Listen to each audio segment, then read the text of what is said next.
हाँ, तो कुछ टेक्निकल ग्लिचेज हो गई थी, कुछ टेक्निकल प्रॉब्लम आ गई थी जिसकी वजह से वीडियो बीच में कट करना पड़ा। तो वहीं से जहाँ से वीडियो पॉज हुआ था वहीं से कंटिन्यू करेंगे। सबसे पहले हम पढ़ेंगे टर्की को, ठीक है। टर्की, टर्की की राजधानी है, कैपिटल है अंकारा। अब टर्की का नाम बदलकर अब कर दिया गया है तुर्की, तुर्की कर दिया गया है, ठीक है। तो याद रखिएगा, आपसे पूछा आ सकता है कि तुर्की का नाम या किस देश का नाम बदलकर तुर्की कर दिया गया है, तुर्की का नाम बदलकर क्या कर दिया गया, तो तुर्की हो गया है, ठीक है। इसे एशिया का प्रवेश द्वार कहते हैं। इसे एशिया का प्रवेश द्वार क्यों कहते हैं, जरा हम इसकी लोकेशन पे एक बार नजर डालते हैं।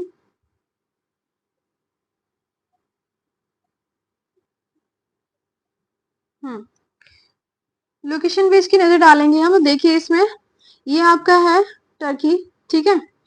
अब आपको पता होगा जैसे कि रशिया है आपका, ये रशिया दो भागों में बटा हुआ है, यानी कि पश्चिम का भाग आपका यूरोप में आता है, पूर्व का भाग आपका एशिया में आता है। यानी यूरोप रशिया जो है वो दो महाद्वीपों में आता है। वैसे ही आपका जो टर्की है, यानी कि आपसे एक स्टेटमेंट देके भी पूछा गया कौन से दो देश ऐसे हैं जो दो महाद्वीपों में आते हैं, तो एक तो आपका रशिया हो गया, इसका पश्चिमी भाग जो है वो यूरोप में, पूर्वी भाग एशिया में आता है। वैसे ही आपका टर्की दूसरा देश है जो आधे से ज्यादा यानी 90% जो है, 90% आपका एशिया में आएगा। बाकी जो रेस्ट ऑफ 10% है, यानी कि 10% जो बचा हुआ है, वो इस्तांबुल कहलाता है, ठीक है। इस्तांबुल शहर है इसका सबसे विकसित, वो आपके यूरोप में आ जाएगा, ठीक। तो कंफ्यूज होने की जरूरत नहीं है, ये दो देश हैं जो दो महाद्वीपों में आते हैं। इनकी जो सीमा है या ज्योग्राफिकल या फिर पॉलिटिकल जो संरचना है या सिचुएशंस है, वो दो महाद्वीपों में इनका स्थान प्रदान करती हैं, ठीक है। तो देखते हैं कैसे। तो इसको एशिया का प्रवेश द्वार कैसे कहा जाता है, तो आपको पता है ये आपका अरबियन पेनिनसुला है, ठीक। ये अरेबियन पेनिनसुला इधर हो गया, ईरान, तेहरान, ये सब हो गए, इसकी राजधानी तेहरान हो गई, अजरबैजान, ये सब, ठीक। तो ये यहाँ से एशिया से पूरे होके, यानी ये पूरा एशिया है। अब इधर से अगर यूरोप में प्रवेश करेंगे, ठीक है, यूरोप में अगर प्रवेश करेंगे इधर से, तो आपको टर्की होकर जाना पड़ेगा। एक कंडीशन नहीं है, ये कोई कंडीशन नहीं है, एक जो सिल्क रूट था एक प्राचीन समय में, जिसको कनिष्क ने विकसित किया था, डेवलप किया था, ठीक है। सिल्क रूट जिसको कहते हैं, ये सिल्क रूट या सिल्क रोड जो है कनिष्क ने विकसित किया था प्राचीन समय में, जो चीन से होकर इधर आपके यूरोप तक होकर जाती थी, ठीक है। तो वही एक मार्ग है जो अभी फॉलो होता है। तो अगर कोई यूरोपियन देश से ट्रेड होता है स्थल से, ठीक है, लैंड से अगर कोई व्यापार होता है, तो टर्की से होकर आपका पश्चिमी एशिया में आता है, ठीक। अगर कोई व्यापार पश्चिमी एशिया से होगा, तो वो कहाँ से होगा, आपके टर्की से होकर, क्योंकि इधर आपका आ जाएगा काला सागर, ये भूमध्य सागर। अगर सागर से होगा तो थोड़ा सा अपनी असुविधाएं होती है, यहाँ पर डकैतियां बहुत ज्यादा होती हैं, ठीक है। ये अफ्रीकन और यहाँ पे अफ्रीकन कंट्रीज और बहुत पुअर कंट्रीज हैं, यानी गरीब देश हैं, तो यहाँ इतना डेवलप नहीं है, इसलिए यहाँ पर असुरक्षित रहता है ये सागर। तो इसीलिए इसे एशिया का प्रवेश द्वार कहा जाता है, ठीक है। यानी इधर से ट्रेड होगा तो टर्की से होकर जाएगा, एशिया से ट्रेड होगा तो टर्की होकर एशिया में या पश्चिमी एशिया में प्रवेश करेगा, ठीक है। तो ऐसे ही एक रूट बना रहा है भारत, जो कि भारत से होकर पश्चिमी एशिया से, अफगानिस्तान से होकर, टर्की से होकर यूरोप जाएगा, तो इसलिए इसे एशिया का प्रवेश द्वार कहा जाता है। यानी दोनों तरफ से यहाँ पर बायोलेटरल ट्रेड जो होता है, द्विपक्षीय व्यापार, बाकी चीजें, माइग्रेशन, ये सब चीजें यहाँ से पॉसिबल हो पाती हैं आसानी से, इसलिए इसको एशिया का प्रवेश, ठीक है। अब आते हैं यहाँ, इसका जो पुराना नाम है, इसका पुराना नाम एशिया माइनर भी है। जैसे मैंने ईरान का बोला था ना, पर्शिया या फारस देश बोलते थे, वैसे ही पूछ देगा इसका पुराना नाम टर्की का क्या है, तो एशिया माइनर था, ठीक है। या अभी भी पुराना नाम से जाना जाता है। इसे यूरोप का बीमार व्यक्ति भी कहा जाता है। जैसे अपने यहाँ भारत में बिहार, यूपी को क्या कहते हैं, सॉरी, बिहार और यूपी को क्या कहते हैं, बीमारू राज्य, ठीक है। बीमारू राज्य बोलते हैं ना, क्यों, क्योंकि यहाँ की जनसंख्या बहुत है, ठीक है। यहाँ की जनसंख्या बहुत है, यहाँ पर बेरोजगारी बहुत है, डेवलपमेंट बहुत कम मात्रा में हुआ है। बाकी जो संरचनात्मक चीजें हैं, प्रॉब्लम्स हैं, वो तो हैं ही, जैसे क्या बोले, सांप्रदायिकता हो गया, ये सारी चीजें, धार्मिकता हो गया, कट्टरपंथ हो गया, ये सब सारी चीजें यहाँ जो एक डेवलपमेंट के खिलाफ चीजें प्रिवेलिंग है वो बहुत ज्यादा है। ठीक है, यानी सारी तरह की कट्टरताएं या सांस्कृतिक विसंगतियां व्याप्त हैं और जनसंख्या बहुत ज्यादा है, संसाधन कम है, इसलिए इनका डेवलपमेंट बहुत कम मात्रा में हो पाया है। और सबसे बड़ा रीजन जो है पॉलिटिकल जो इच्छा शक्ति की कमी। ठीक, तो वो इस तरह से समझ पाए होंगे आप कि बीमारू जो राज्य होता है, यानी कि जो सबसे कम विकसित होता है, वहां की रिसोर्सेज कम होते हैं, व्यक्तियों में गरीबी बहुत व्याप्त होती है। तो एक बीमार व्यक्ति कौन होता है? जो उपेक्षित होता है, ठीक, हर चीज से। तो ये क्या है? यूपी बिहार उपेक्षित है अभी आज की स्थिति में, हालांकि बहुत प्रोग्रेस कर रहे हैं, लेकिन पहले से इनको बीमारू राज्य बोला जाता था। वैसे ही जो है आपका टर्की है, ठीक, बीमारू व्यक्ति। अब ये एशिया का बीमारू व्यक्ति क्यों नहीं बोला था? क्योंकि एशिया भाई ऑलरेडी अंडर डेवलप्ड है। अंडर डेवलप्ड मतलब अल्प विकसित है, ठीक है, अभी विकासशील क्षेत्र में है, यानी अभी इसका विकास क्या है? जारी है। ठीक, जैसे भारत को कहें तो क्या है? विकासशील देश है। और अगर बात करें खाड़ी देशों की या पश्चिमी एशिया की, तो यहाँ पे अभी भी अल्प विकसित है ये लोग। यूएई और सऊदी अरेबिया को बात छोड़ दें यहाँ पे, ठीक है, तो इजराइल वगैरह को, तो ये बहुत अल्प विकसित है। यहाँ पे रिसोर्सेस कम है, ज्यादातर क्षेत्र क्या है? मरुस्थल है, यहाँ पर नदियां कम है ना। उसके अलावा यहाँ पे रिसोर्सेस बहुत कम है, कृषि बहुत कम होती है, और डिपेंडेंसी इनकी केवल तेल और गैस पे होती है। तेल और गैस निकाल के अपना अपनी इकोनॉमी चलाते हैं। तो इसीलिए क्योंकि इसका जो यूरोप में स्थित इसका 10% भाग है टर्की का, वो केवल एक शहर है, वो इस्तांबुल है। ठीक, वो केवल इस्तांबुल है। अब इस्तांबुल जो है वो बहुत अच्छा डेवलप्ड है। क्यों? क्योंकि ये यूरोप के टच में आ रहा है। ठीक, ये वाला जो भाग है ये इस्तांबुल हो गया, बाकी रेस्ट ऑफ जो है वो टर्की वाला भाग हो गया, टर्की का, यानी रेस्ट ऑफ 90% भाग हो गया। तो ये वाला भाग कहाँ लाई करता है? ये आपका एशिया में लाई करता है। एक बार फिर से देख लीजिए, यानी कि ये आपका, मान लीजिए ये आपका टर्की है, ठीक, ये जो 10% है ये आपका इस्तांबुल है। ठीक, इस्तांबुल, इस्तांबुल शहर, ये कहाँ लाई करता है? ये यूरोप से टच करता है। ठीक, यूरोप जैसी यहाँ पर व्यवस्थाएं हैं, यूरोप जैसी यहाँ पर स्वास्थ्य संरचनाएं हैं, यहाँ पे इंफ्रा जो हो गया, या जो अवसरात्मक जितनी भी सुविधाएं हैं, स्वास्थ्य, शिक्षा, रोजगार, ठीक है, बाकी जितनी भी डेवलपमेंट के लिए जरूरत होनी चाहिए, वो सारी चीजें यहाँ पर बहुत अच्छी विकास हो रखा है। लेकिन जो बाकी का क्षेत्र है वो एशिया में आता है, यहाँ पर अंडर डेवलप्ड है, यहाँ पर इतना विकास नहीं हुआ है। ठीक है, इसलिए इसे यूरोप का बीमारू व्यक्ति कहा जाता है। यानी कि यूरोप बहुत विकसित देश है, विकसित महाद्वीप है, वहां पे जितने भी देश आते हैं, तो उसकी कंपैरिजन में जो इस्तांबुल है वो अभी विकसित नहीं हुआ है, या रेस्ट ऑफ जितना भी यूरोप से टच होता भाग हुआ है वो इतना विकसित नहीं हुआ है, इसलिए इसे बीमारू व्यक्ति कहा जाता है इसे। ठीक है, आई होप समझ गए होंगे। यानी एक परिवार है, एक परिवार में सभी लोग वेल्दी हैं, सभी लोग स्वस्थ हैं, ठीक, उसमें एक व्यक्ति क्या है? बीमार रहता है। वो हर एक क्षेत्र में क्या प्रिविलेज उसको नहीं मिलेंगे, वो हर एक क्षेत्र में डिप्राइव्ड होगा। डिप्राइव्ड मतलब उसको हर क्षेत्र में इतनी आगे बढ़त नहीं मिलेगी, है ना, बीमार रहता है तो। बाकी वेल्दी हैं तो शिक्षा में बेहतर करेंगे, अपने करियर में बेहतर करेंगे, बाकी चीजें खा पी सकते हैं अच्छे से। अगर बीमार है तो अपनी मन की चीजें नहीं खा सकता, है ना, ये एक एग्जाम्पल है। तो इसी तरह से इसे एशिया का बीमारू राज्य या बीमारू व्यक्ति कहा जाता है, क्योंकि ये अंडर डेवलप्ड है एज कंपेयर टू यूरोप।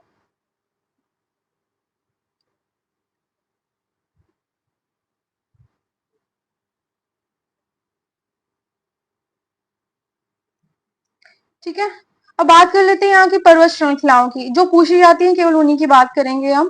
आप अपने मैप में देखिएगा, हर एक चीज में मैप के थ्रू दिखाऊंगी तो बहुत मुश्किल हो जाएगी और लंबा लेक्चर खींच जाएगा।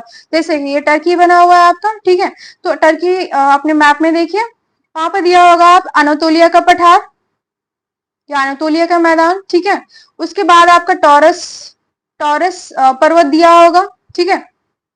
अनातोलिया सबसे ऊपर होगा, फिर नीचे होगा टॉरस पर्वत, फिर बीच में जो होगा वो आपका अरारात पर्वत होगा। 3 पर्वत यहाँ इंपॉर्टेंट है, अनातोलिया का मैदान या अनातोलिया का पठार या पर्वत, अरारात पर्वत, टॉरस टगलर पर्वत। ठीक है, इसके अलावा जैसे अगर हम देखें यहाँ पे तो आपका कुजे गुने आ जाएगा। कुजे गुने हालांकि इंपॉर्टेंट नहीं है, ये बहुत डीप में जाएगा तभी पूछ सकता है, अदरवाइज इंपॉर्टेंट नहीं है। अनातोलिया याद रखिएगा, टॉरस टगलर याद रखिएगा, अरारात याद रखिएगा। 3 पर्वत यहाँ पर है और इसकी सिचुएशन क्या है, ऊपर की तरफ यानी इस्तांबुल की तरफ यहाँ पर पाए जाएंगे ये अनातोलिया, अरारात, टॉरस टगलर।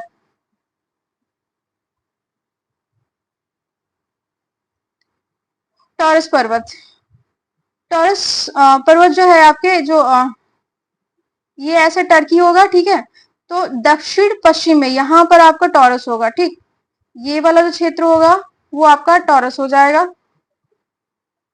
टॉरस पर्वत। टर्की के उत्तर पश्चिम में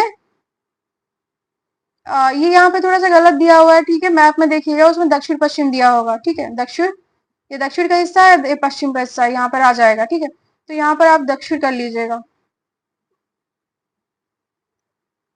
दक्षिण पश्चिम में विस्तृत है जो कि वलित पर्वत श्रेणी, वलित मतलब फोल्ड माउंटेन, यानी कि ऐसे माउंटेन जिनका विकास अभी भी जारी है, जिनका यानी कि जो एक तरह से जो उनकी ऊंचाई होती है वो अभी भी विकसित हो रही है, नवीन पर्वत इनको बोला जाता है। ठीक है, और पर्वत कितने प्रकार के होते हैं मैं आपको पहले लेक्चर्स में पढ़ा चुकी हूँ। तो ये फोल्ड माउंटेन है यानी कि वलित पर्वत श्रेणी है, कौन सा, टॉरस, और ये आपके टर्की में स्थित है, कहाँ, दक्षिण पश्चिम में, बस लोकेशन याद रखिएगा। इसके मध्य अनातोलिया का पठार विस्तृत है। अरारात पर्वत इसके उत्तर पूर्व में उपस्थित है। अब यहाँ पर देखिएगा, जैसे कि मैंने बताया था आपको, ये आपका यहाँ पर हो जाएगा टॉरस माउंटेन। ठीक है, बीच में यहाँ पे आ जाएगा आपका अनातोलिया का पठार, अनातोलिया। ठीक है, और इसके उत्तर पूर्व में यानी इस जगह पर आ जाएगा आपका अरारात। क्लियर, यानी ये आपका टॉरस, ये आपका अनातोलिया का पठार, ये आपका अरारात पर्वत श्रृंखला, बीच में अनातोलिया का पठार आ जाएगा।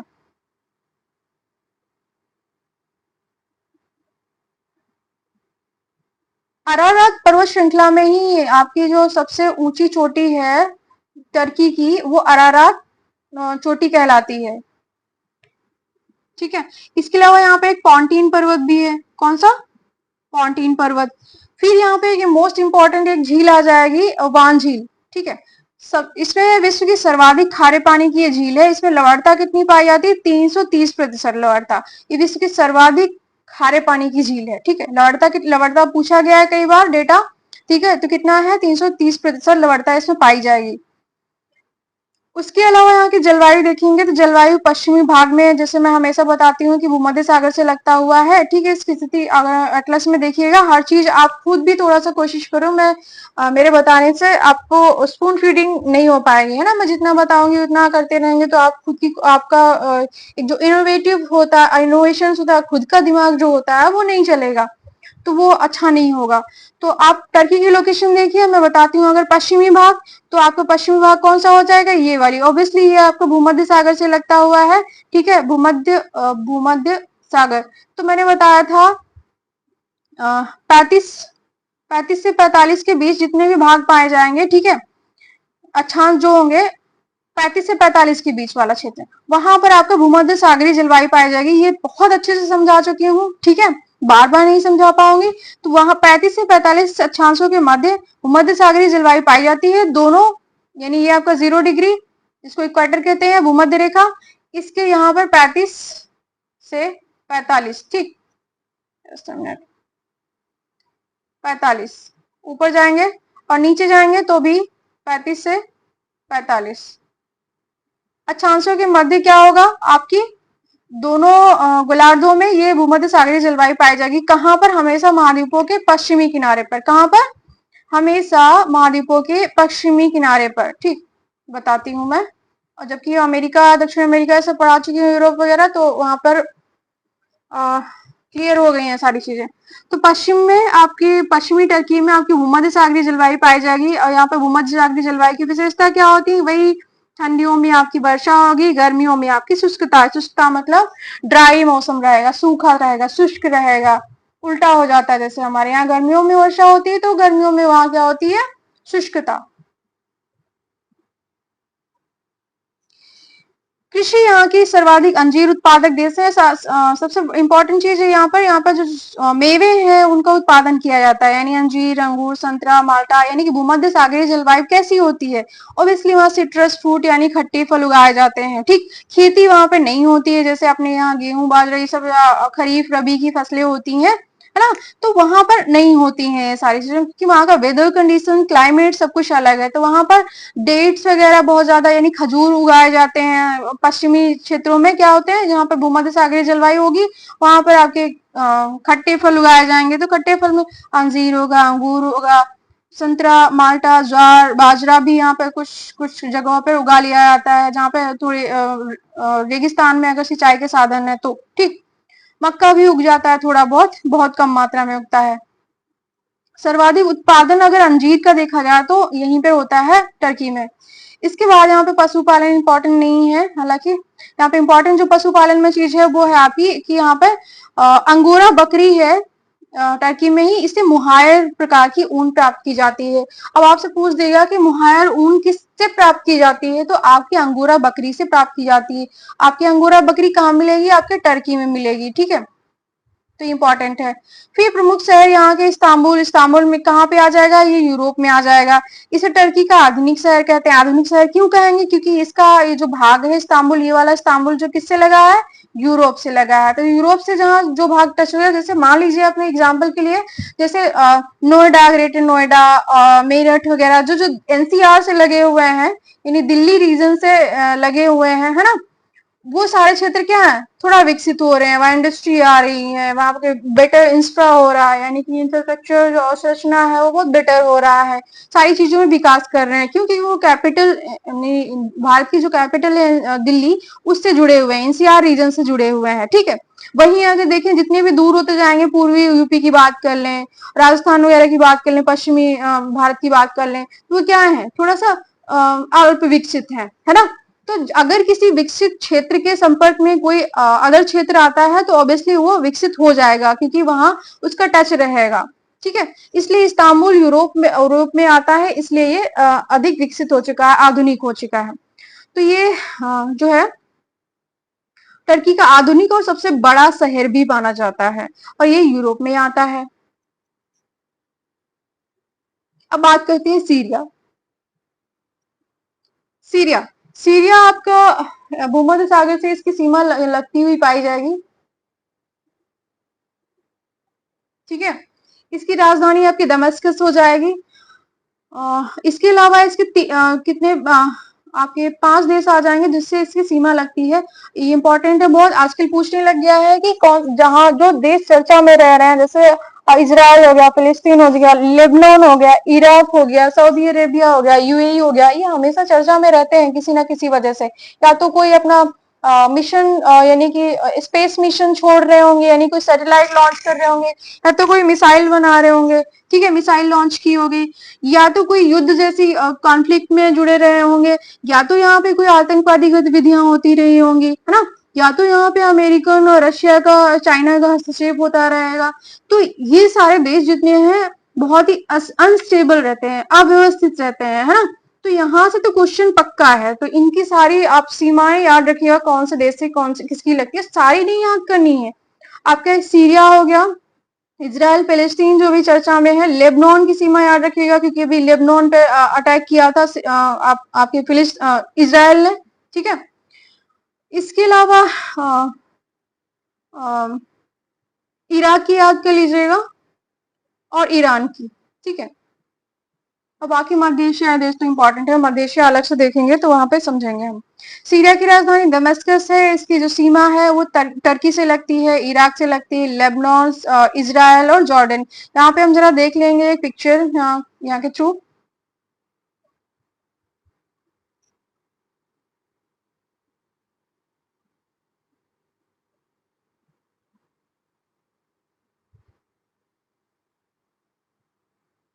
क्लियर नहीं दिया, लेकिन फिर भी कोशिश करिएगा, अपने मैप में देखिएगा जितना मैं बताऊं, ठीक है। ये आपका सीरिया है, देखिए ये सीरिया है। अब इसके जस्ट बगल में नीचे भूमध्य सागर से लगता हुआ आपका लेबनान है, ठीक। उसके जस्ट नीचे आपका इजराइल है, फिर आपका इधर इराक है, फिर इधर ऊपर आपका टर्की है ना। कितने देश हो गए? इराक, टर्की 2, लेबनान 3, इजराइल 4, और इधर हो जाएगा आपका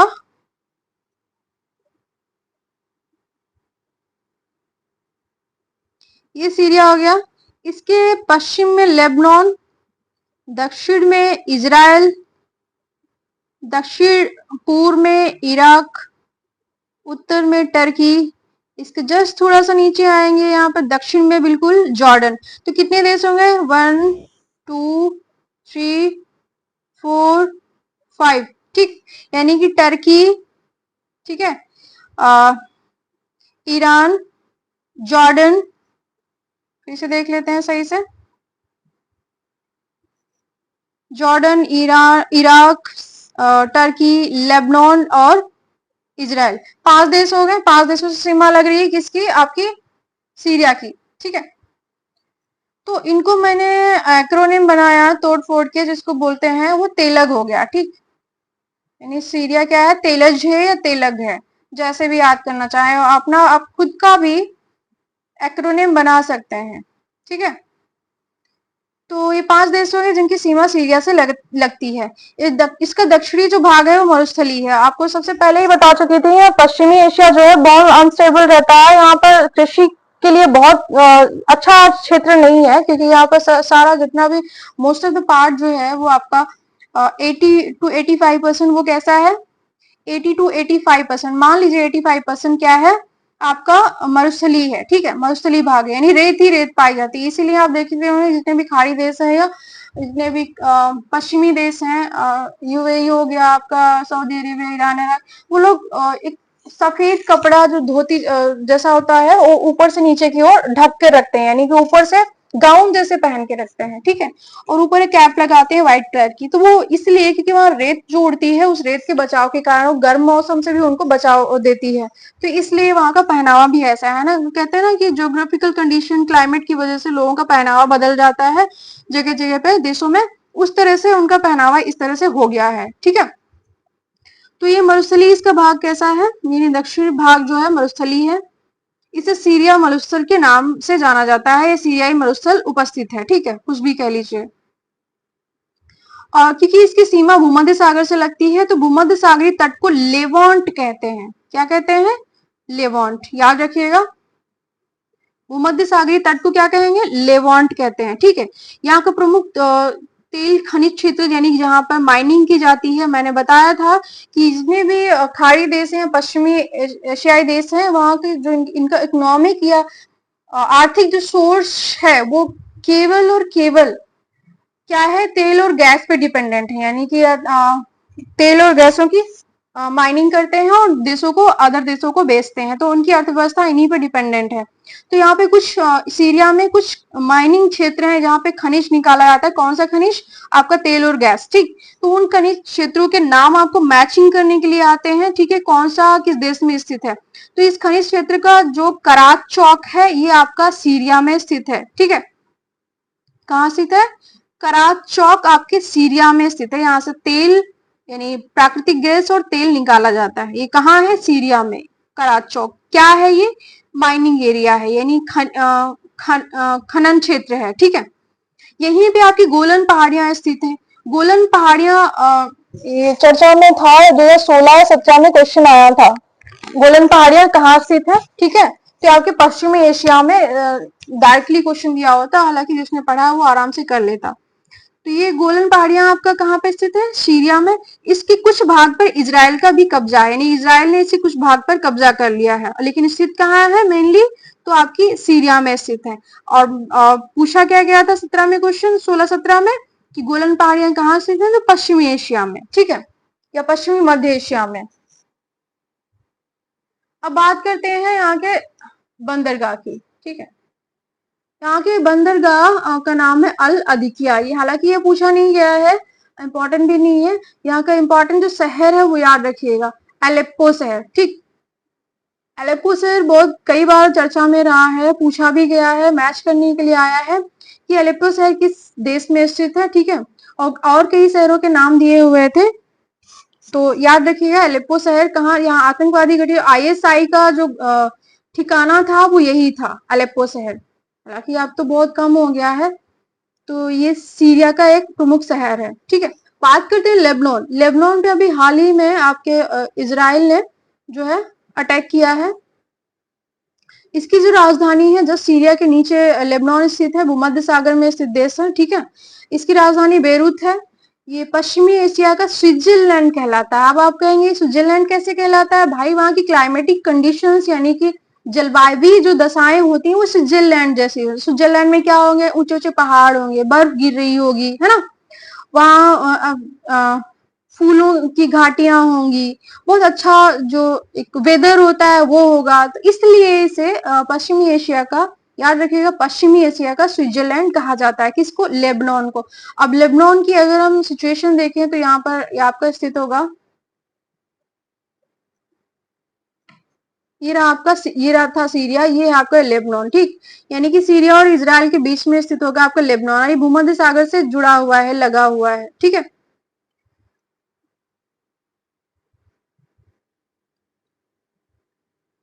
हम्म, स्विट्जरलैंड हो गया।